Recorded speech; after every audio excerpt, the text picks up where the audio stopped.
the gear I use for my day and night lapse videos. It is not my design. I got the idea from Max Olson Chasing's recording of the storm surge of Hurricane Ian at Fort Myers, Florida 3 years ago. Originally the Pelican 1150 case had only the one GoPro and power brick, and it usually was used to record thunderstorms. I only began using it for auroras this year due to the heavy moisture in the air at night, and not wanting to damage the camera. I have used it mounted to a tree and on the ground, and although it is very hokey, it works where I have to adapt my mounting procedure to suit what is available. The downside of tree mounting is a smaller tree will move with the wind, but there are not large trees along the beach or in my backyard to shoot from. I do what I can with the options I have. Ideally it is mounted on my 40-year-old slick aluminium tripod, which is highly adaptable to suit the terrain. Although the tripod is heavy, I still anchor it to keep it from blowing over in a storm due to it being top-heavy with the Pelican case mounted high. I either shoot from the beach or one of the break walls, and I would prefer the setup does not fall into the lake.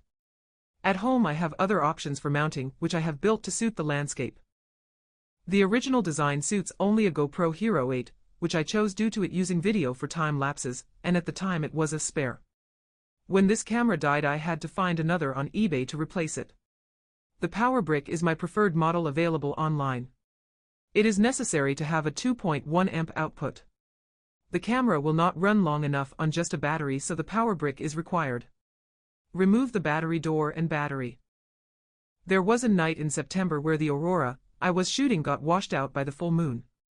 Due to this I felt the need to add a second camera to allow for running different settings on the same occasion, including daytime lapses. I chose a Hero 7 due to the fact it shoots photos and has more options, down to 2-second exposure and 5-second intervals for night lapses.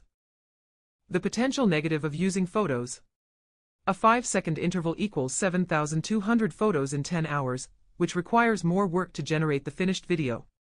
I use LR Timelapse software to render the videos, but that requires Lightroom Classic, part of the Adobe suite. In the case of my latest night lapse, I imported 8,118 photos into Lightroom before exporting them to LR Timelapse for rendering. After the video is rendered I use DaVinci Resolve Studio 19 to create the finished work for upload. It took several hours to import, export, render, then edit into a video with my very specific needs for the finished product. I don't mind as I have the time due to being retired. The newest GoPro I own is the Hero 10, and I have nothing good to say about it. It overheats and stops at the most crucial of times, so I will continue to seek out and purchase the older cameras. I lack the funding to purchase new equipment, so will continue to do the best I can with what I have, due to being on a fixed income. Thanks for watching and listening to the funky voice.